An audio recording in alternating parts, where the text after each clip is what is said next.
Alright everyone, thank you for listening.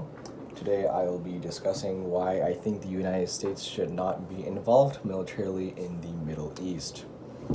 My first point is that the main reason that the United States sent out troops to the Middle East was to essentially stabilize their country and help them prevent them from war and all that stuff.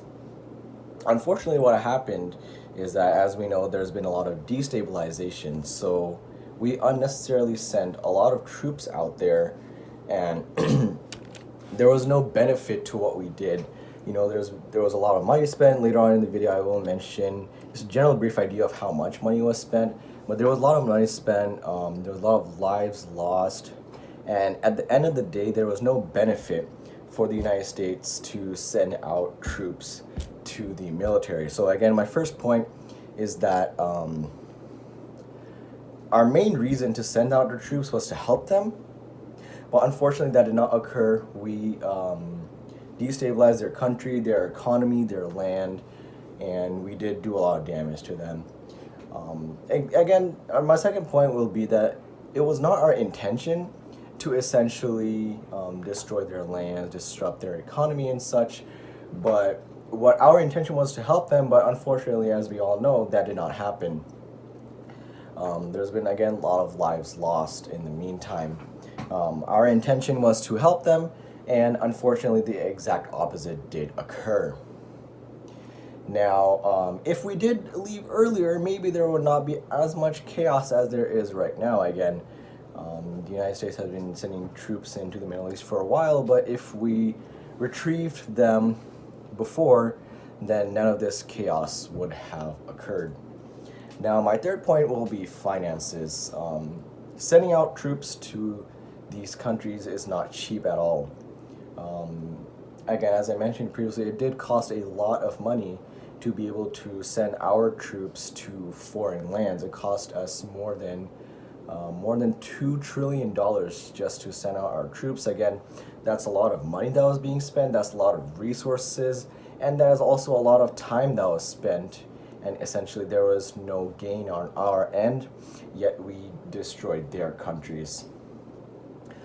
Also, in the meantime, yes, we did spend a lot of money, but if we're not even taking money into consideration, there's been a lot of lives lost on the American side. A lot of troops have died in battle. A lot of American lives have been lost. And due to this, many families are now suffering due to that. Again, soldiers do go into the army knowing that stuff like this can happen, but it occurred to a scale where it was too much. On top of that, there were a lot of innocent civilian lives lost. Just a basic example, as everyone knows, Syria. Syria did go through a lot, unfortunately. If we look at pictures of Syria back in like 2005, 2010, Syria had one of the best universities in the world. It was a growing economy, it was doing very well, and then in the 2010, 2011, when the United States came in and started destroying their land, a lot of innocent lives were lost.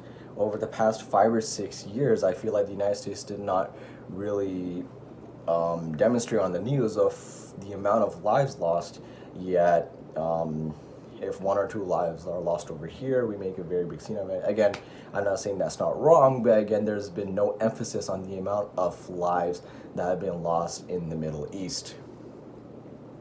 So again, a lot of money has been lost and a lot of lives have been lost. And another point is that not everyone views America as the same.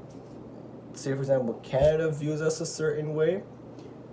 A country like Syria or Bangladesh views us a certain way. This is one of the main reasons that ISIS was created, because ISIS did not like the Americans coming into our land. This is why they're created, and now their goal was to kill all Americans, yet in the meantime they also did kill many, many innocent civilians.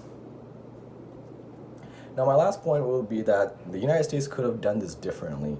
They could have, instead of just sending troops to an unknown land, they could have recruited people that were already in Syria and figured out a plan to be able to help Syria through them, because they are familiar with the land, they're familiar with the resources, and again, they are familiar with the people.